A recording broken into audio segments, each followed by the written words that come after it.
जय माता दी।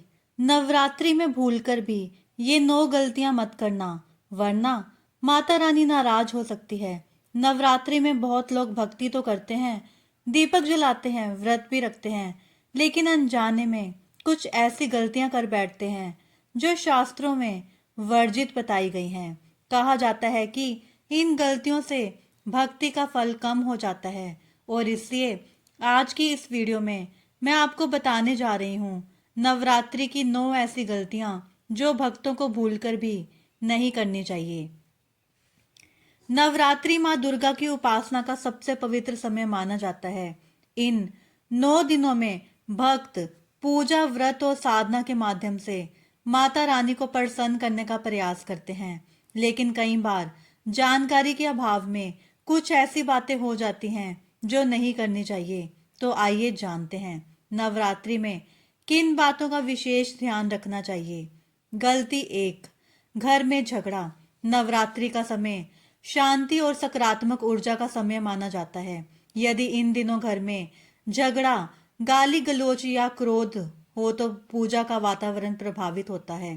कहा जाता है जहाँ कलह होता है वहां देवी की कृपा टिकती नहीं। गलती 2, व्रत में असावधानी। कुछ लोग व्रत रखते हैं लेकिन नियमों का ध्यान नहीं रखते, जैसे सात्विक भोजन की जगह मनमर्जी का खाना। नवरात्रि का व्रत सिर्फ भूखे रहने का नाम नहीं, बल्कि मन और विचार की शुद्धि भी है। गलती 3, पूजा स्थान की सफाई न रखना।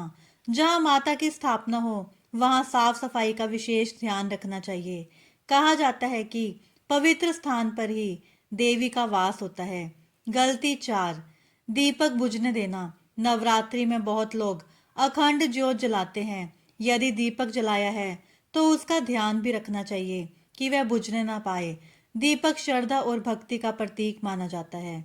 गलती 5, बाल और नाखून काटना। कई लोग इन दिनों बाल या नाखून काट लेते हैं। परंपरा के अनुसार नवरात्रि के 9 दिन शरीर को प्राकृतिक रूप में रहने दिया जाता है।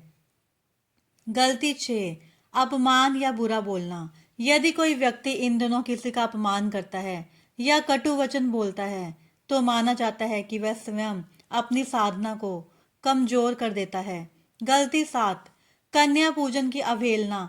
नवरात्रि में कन्या पूजन का विशेष महत्व है, क्योंकि छोटी कन्याओं में देवी का स्वरूप माना जाता है। गलती 8, नकारात्मक सोच। भक्ति का सबसे बड़ा आधार श्रद्धा है। यदि मन में संदेह या नकारात्मकता हो तो साधना का फल कम हो जाता है। गलती 9, केवल दिखावे की पूजा। सबसे बड़ी गलती यही मानी जाती है। यदि पूजा केवल दिखावे के लिए हो और मन में सच्ची भक्ति ना हो तो उसका आध्यात्मिक महत्व कम हो जाता है। एक छोटी सी कथा कही जाती है। एक गरीब महिला थी जो हर साल नवरात्रि में नंगे पैर मंदिर जाया करती थी। उसके पास न बड़े भोग थे न महंगे फूल, लेकिन उसकी भक्ति सच्ची थी। लोग उसका मजाक उड़ाते थे कि इतनी साधारण पूजा से क्या माता रानी प्रसन्न हो जाएंगी। लेकिन कहते हैं एक रात उसे स्वप्न में माता का आशीर्वाद मिला और धीरे धीरे उसके जीवन में सुख और शांति आने लगी। इस कथा से यही सीख मिलती है कि माता को दिखावा नहीं, सच्ची श्रद्धा प्रिय होती है। नवरात्रि के ये 9 दिन सिर्फ पूजा के नहीं, बल्कि मन को शुद्ध करने के दिन हैं। यदि हम श्रद्धा, शांति और सच्चे भाव से माता की आराधना करें तो जीवन में सकारात्मक परिवर्तन आ सकते हैं। अगर आपको ये जानकारी उपयोगी लगी हो तो वीडियो को लाइक करें और चैनल को सब्सक्राइब जरूर करें। नवरात्रि से जुड़ी ऐसी ही रोचक और भक्ति से भरी बातें आपको यहाँ मिलती रहेंगी। जय माता दी। हेलो फ्रेंड्स, आपको ये वीडियो कैसे लगी कमेंट में ज़रूर बताना। जय माता दी। जय माता दी।